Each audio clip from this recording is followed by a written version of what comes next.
watched her try to stay composed. The air felt thick. Her chest tightened. Her heartbeat slammed against her ribs like it was trying to escape. And as she gripped the edge of the table, one terrifying thought hit her. Something is very wrong.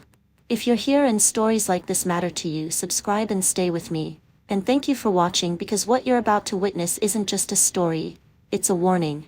Elara Whitmore was known as unshakable. Executive assistant to one of the largest logistics firms in the country, she ran crises before they even formed. Deadlines never scared her. Pressure never broke her. But over the past 3 months, her body had started betraying her. Dizziness, breathlessness, chest pressure, sudden waves of weakness. And always, it happened when she wore the bracelet. It was a sleek magnetic band her husband, Rowan, had given her. For your heart, he'd said gently. It'll regulate circulation. He insisted she wear it constantly. At first she believed him. He sounded informed, proactive, loving. But now she wasn't so sure. That same afternoon, after she stumbled out of the meeting room gasping for air, an elderly man approached her in the building lobby. He had the calm eyes of someone who had spent a lifetime watching hearts. Literally. I'm Dr. Nathan Hale, he said. Retired cardiologist. And forgive me, but that bracelet on your wrist may be harming you. Elara laughed nervously, until he explained. Magnetic devices were controversial. In people with heart rhythm issues, they could trigger symptoms: palpitations, dizziness, arrhythmia. Elara's breath caught. She had been diagnosed with mild tachycardia a year ago. Take it off, he said gently. Just for a few minutes. She hesitated. Rowan had been very clear. Never remove it. Still, she unclasped it. Within minutes, the pressure in her chest eased. And for the first time in months, she could breathe.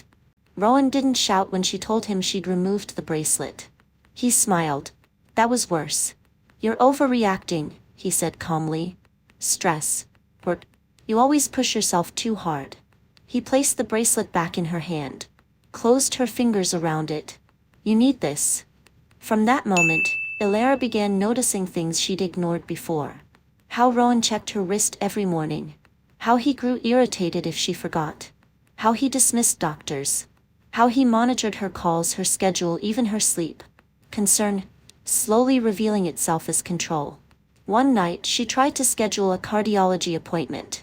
Rowan canceled it behind her back. Another time, she mentioned taking a short vacation. He said her health was too fragile to travel. And then came the phone call that changed everything. She was walking home, bracelet off, breathing freely. Rowan's voice turned sharp. You're outside without it? Do you want to collapse in the street? I feel better without it, she replied quietly. Silence. Then a cold sentence. You shouldn't make decisions like that alone. Not you shouldn't risk your health. Not I'm worried. Just control. That night, Elara began writing everything down. Dates. Symptoms. Conversations. Threats disguised as concern. The pattern became impossible to ignore. The cardiology clinic smelled like antiseptic and quiet hope. Dr. Lillian Carter reviewed Elara's tests carefully. EKG, blood work, monitoring. Then she looked up, serious. You must stop wearing this immediately. With tachycardia, magnetic pressure devices can trigger episodes. You were putting your heart under strain. Elara felt both relief and fear. So it wasn't in my head. No, the doctor said firmly. And if someone insisted you keep wearing this despite your condition, that's deeply concerning. The words settled heavily. Elara realized Rowan had known about her diagnosis. He had been at the appointment. He had nodded when the doctor warned against experimental devices. And yet he pushed the bracelet anyway. That evening she confronted him. Medical report in hand. For a moment his mask cracked. Anger flickered.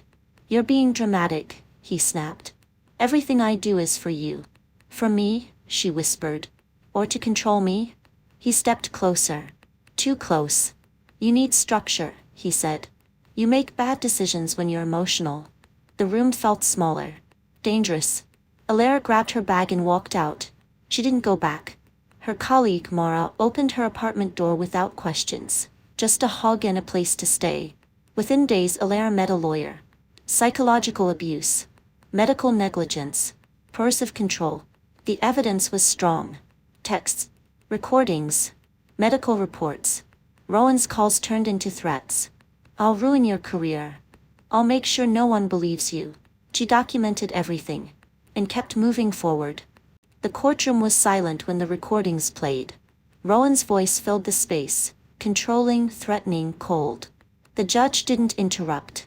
Medical evidence followed. Doctor testimony. Timeline of symptoms. 3 months of worsening health, directly tied to the bracelet. Rowan claimed ignorance, good intentions, concern. But the truth had already spoken. The marriage was dissolved immediately. No reconciliation period. No hesitation.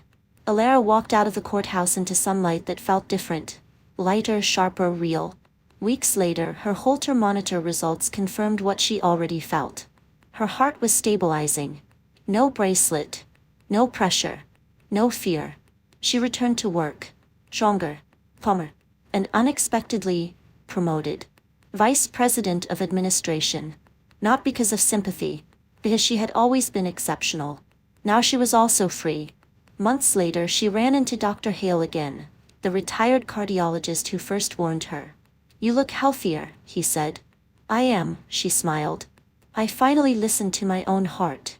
That night, alone in her new apartment, Elara stood by the window watching city lights flicker like 1,000 second chances.